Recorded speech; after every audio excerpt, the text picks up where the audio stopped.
Chers amis, nous sommes très sensibles au fait que vous nous ayez rejoints si nombreux pour ce colloque. Cet après-midi, nous allons entendre à la fois Jacques Attali et Anne Hidalgo. C'est pour moi une manifestation de gratitude que d'être là aujourd'hui. Je considère que vous faites un travail extraordinairement important, fondamental, essentiel pour ce qui nous rassemble, la France, et au-delà pour ce qui constitue l'Europe, et au-delà pour ce qui concerne le petit peu d'humanité qui reste sur cette planète. Nous sommes en effet dans une bataille essentielle, car, et vous le savez puisque vous êtes là, c'est par la langue que passe l'essentiel de la communication, c'est par la langue que passe la culture, mais c'est de plus en plus par la langue que passe l'économie, et on voit bien que le réservoir linguistique dans lequel on s'exprime est absolument essentiel parce que c'est lui qui crée le marché. Or, il se trouve que nous avons aujourd'hui une position extraordinaire. L'évolution démographique, sur les 2 de plus qu'il va y avoir dans 40 ans, il y en a un en Afrique. Et ce qui fait que si les tendances continuent comme ça, en effet, nous allons passer de 200 millions à 640 millions de gens qui vont parler français. Nous sommes la seule langue dans l'histoire et aujourd'hui, dont le nombre de locuteurs va tripler en 40 ans. Ça, c'est un défi de locuteurs en première langue. Ça, c'est un défi extraordinaire. Il ne faut pas tenir comme acquis que ceux qui parlent français en Afrique parleront français en Afrique dans 30 ans. Dans 10 ans, si nous n'y prenons garde, nous allons avoir un réseau d'instituteurs chinois à travers toute l'Afrique. Et tout notre discours sur le triplement du nombre de francophones en Afrique sera mort.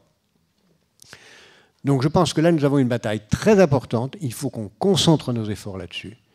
Il faut que nous fassions un lien que nous ne faisons pas entre l'Agence française de développement, le ministère des Affaires étrangères, les ministères techniques, le ministère de l'Éducation nationale et notre présence sur le terrain. Je dirais que pour moi, la priorité, c'est de faire que les petits-enfants de ces élites extraordinaires qui, en Afrique, mènent aujourd'hui la bataille du français, se sentent chez eux, chez nous, de façon à ce que nous soyons encore tous ensemble chez nous sur cette planète. Je vous remercie.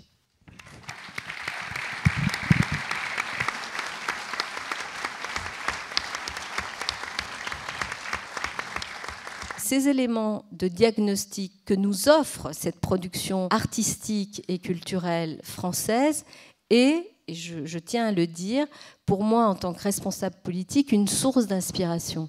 Je pense que sans ce regard-là, sans ce travail-là, et spécifiquement cette production française, nous n'aurions peut-être pas le même rapport aussi, le même goût pour le débat d'idées, pour la confrontation, parfois vive dans notre pays. Mais je crois que tout cela tient à la force de cette langue et nous devons être au rendez-vous. À travers la fonction du maire de Paris qui préside aussi l'association des maires au niveau international de la francophonie, cette association est aussi un support, je crois, qui peut être puissant pour l'activité des alliances. En tous les cas, nous sommes tout à fait prêts à le plus possible mettre en réseau vos alliances et ce réseau des maires francophones. Et puis, j'ai retrouvé en préparant cette conférence une phrase très belle, une citation de Gandhi, qui renvoie aussi à ce que disait Jacques Attali, décidément, mais sur le texte concernant les étudiants étrangers. Je pense qu'on se reconnaîtra tous dans cette citation de Gandhi parce qu'elle renvoie bien à sans doute la façon dont nous percevons cette culture française et cette très belle langue.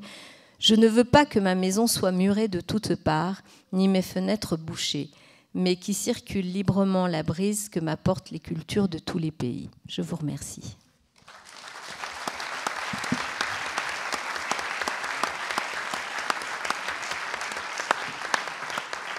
Mesdames les présidentes, Messieurs les présidents, Mesdames et messieurs les délégués généraux, nous avons une réunion de délégués généraux après-demain, directrices et directeurs et très chers amis, votre fidélité me remplit de joie à l'occasion de nos retrouvailles annuelles qui témoignent d'un nouveau record, je le disais, de participation.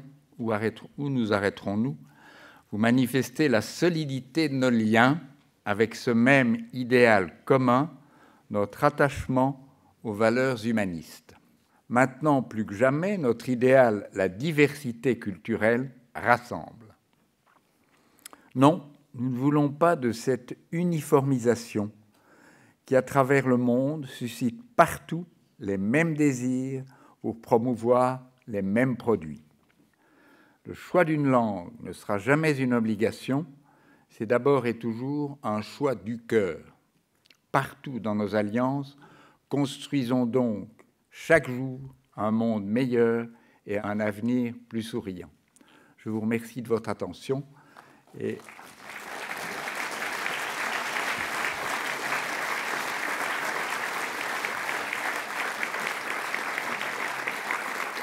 je passe maintenant la parole à Jean-Claude.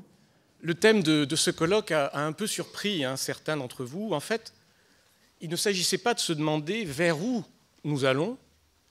Ça, nous le savons. Notre mission, nos valeurs et nos objectifs sont clairs. Mais vers quoi? C'est-à-dire, que sera le réseau culturel extérieur demain, compte tenu de la réforme, et il faut bien le dire, de l'érosion des ressources publiques, qui n'est pas spéciale à la France. Et plus largement, quelle sera sa place dans un monde qui est singulièrement en crise? Gramsci disait « La crise, c'est le moment où un ancien monde meurt et où un nouveau monde n'est pas encore né. » Je trouve que c'est la meilleure définition de la crise.